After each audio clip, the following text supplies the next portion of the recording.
আজি খলনায়ক হৈছে অসমৰ আঞ্চলিক দল অগপৰ কামিহাৰ নাই।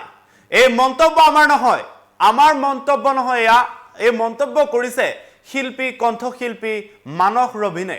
মৰিগাঁৱৰ এখন সভা সংগীতানুষ্ঠানত অংশগ্ৰহণ কৰি অসমৰ আঞ্চলিক দল অগপক তীব্ৰ ভাষাৰে সমালোচনা কৰিলে মানস ৰবিনে। বহু বিতৰ্কৰ সূচনা কৰি থকা বা বহু বিতৰ্কত সোমাই থকা মানস ৰবিনৰ এবাৰ আক্ৰমণৰ লক্ষ্য হৈ পৰিছে অগপ।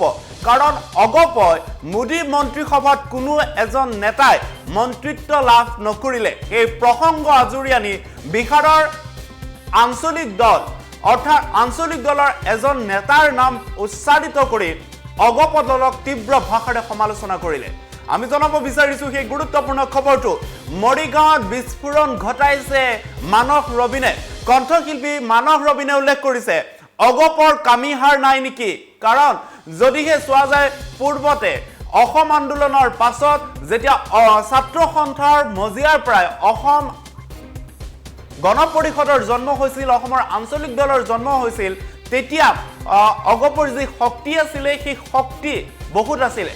কিন্তু বৰ্তমান অগপৰ কামিহাৰ নাই নেকি, আমাৰ ৰাজনৈতিক নেতাবিলাকৰ কোনো কামিহাৰ নাই নেকি, এই মন্তব্য কৰিছে মানস ৰবিনে।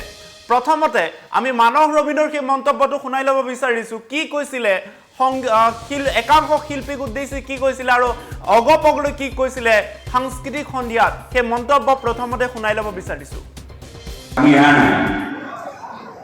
কামিহাৰ থকা মানুহ হ'লে চকুত চকু হৈ গ'লে মন্ত্ৰী দিয়ক, নহ'লে আমি নাথাকোঁ। অসম গণ পৰিষদ আজি বিহাৰৰ জিতেন ৰাম মাঝি বুলি এজন মানুহ, এজনে সাংসদ নিৰ্বাচিত হৈছে। বিহাৰৰ সেই সাংসদ, বিহাৰৰ সেই মন্ত্ৰী পাইছে। তাৰ মাজত এটা দল, তেওঁ এজনেই সাংসদ নিৰ্বাচিত হৈছে, কিন্তু তেওঁ কেবিনেট মন্ত্ৰী দিছে। কিন্তু আমাৰ অগপে মন্ত্ৰী খুজিছে বুলি শুনা নাই। শুনিছোনে? অকণমান ৰাজনৈতিকভাৱে যিসকল সচেতন কওক, আমাৰ আঞ্চলিক দলটোৱে এই গঠবন্ধনৰ চৰকাৰত এজন মন্ত্ৰী পোৱাটো দৰকাৰী আছিল নে নাছিল? অসমৰ নিচিনা এখন পিছপৰা ৰাজ্যৰ কাৰণে আগত যেতিয়া দেৱগৌড়াৰ দিনত আছিলে অসম গণ পৰিষদ জড়িত হৈ, তেতিয়া বগীবিল দলন লৈ আনিছিলে আৰু বহুত ডাঙৰ ডাঙৰ কাম কৰিছিলে। অসমলৈ কিমান 100 কোটি টকাৰ পেকেজ আনিছিলে। কিন্তু এতিয়াও আমি আশা কৰিম আমাৰ ৰাজনৈতিক নেতৃত্বই অসমৰ কাৰণে যাতে কিবা ডাঙৰ উপহাৰ লৈ আহে, এইটো আশা কৰোঁ।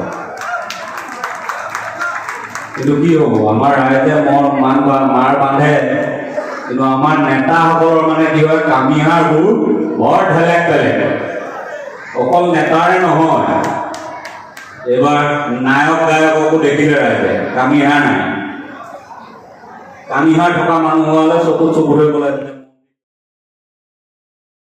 মানস ৰবিনৰ এই মন্তব্যক আপুনি কি বুলি ভাবে? মানস ৰবিনৰ এই মন্তব্যত আপুনি কি সহমত প্ৰকাশ কৰিব নেকি? এই কমেণ্টৰ জৰিয়তে আপুনিও ক'ব পাৰিব বা আপোনাৰ মন্তব্য দাঙি ধৰিব পাৰিব। মানস ৰবিনে কৈছে অগপক কামিহাৰ নাইকিয়া বুলি কৈছে। কাৰণ শপত গ্ৰহণ অনুষ্ঠানত নতুন নতুন মন্ত্ৰীসকলক দেখিলো, কিন্তু ছাত্ৰ সন্থাৰ মজিয়াৰ পৰা জন্ম হোৱা এটা আঞ্চলিক দল, অসমৰ আঞ্চলিক দল হৈছে অসম গণ পৰিষদ।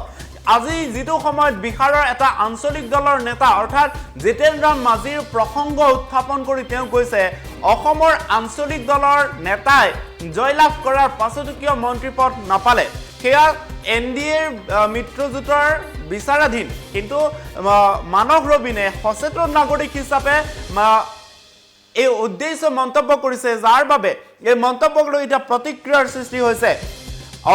আমাৰ অগপই মন্ত্ৰী খুজিছে বুলি শুনা নাই কেতিয়াও, এই মন্তব্য কৰিছে মানস ৰবিনে।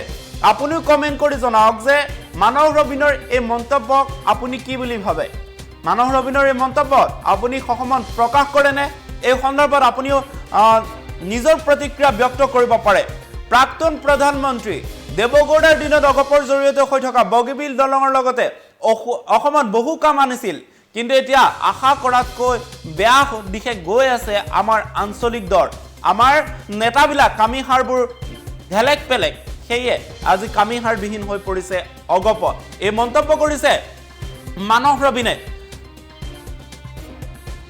অনামুৰ ৰহমানে লিখিছে সঁচা কথা। আপুনিও কমেণ্ট যোগে জনাওক যে আপোনাৰ প্ৰতিক্ৰিয়া।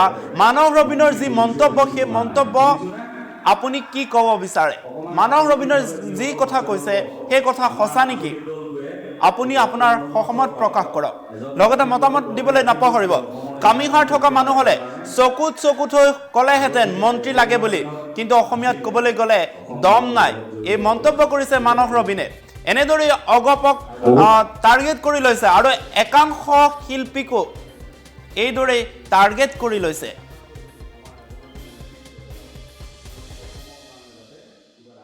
ৰাইট স্পীচ অৰ্থাৎ সঁচা কথা কৈছে মানস ৰবীনৰ এই মন্তব্যক আপুনি কি বুলি ক'ব মানস ৰবীনৰ এই মন্তব্য সঁচা নেকি অগপ দলত কামিহাৰ নাই নেকি ৰাজনৈতিক যি পাক চক্ৰ ৰাজনৈতিক যি মেৰু বা ৰাজনৈতিক যি সক্ৰিয়তা এই ক্ষেত্ৰত অগপ দলৰ ভূমিকা নিশ্চয় অসমত প্ৰশংসনীয় কিন্তু বৰ্তমান সময়ত মিত্ৰতাৰ নামত ক্ষমতাৰ নামত অগপই যি কৰিছে তাৰ বাবে অগপৰ কামিহাৰ নাইকিয়া হ'ল নেকি আপুনিও কমেন্ট যোগে জনাওক মানস ৰবীনৰ সেই মন্তব্য পুনৰ শুনাই ল'ব বিচাৰিছো মানস ৰবীনে অগপৰ লগতে একাংশ শিল্পীক উদ্দেশ্যি কি মন্তব্য কৰিছিলে কিন্তু আমাৰ অগপৰে মন্ত্ৰী খুজিছে বুলি শুনা নাই শুনিছো না অকণমান ৰাজনৈতিকভাৱে যিসকল সচেতন লোক আমাৰ আঞ্চলিক দলটোৱে এই গঠবন্ধনৰ চৰকাৰত এজন মন্ত্ৰী পোৱাটো দৰকাৰী আছিল নে নাছিল অসমৰ নিচিনা এখন পিছপৰা ৰাজ্যৰ কাৰণে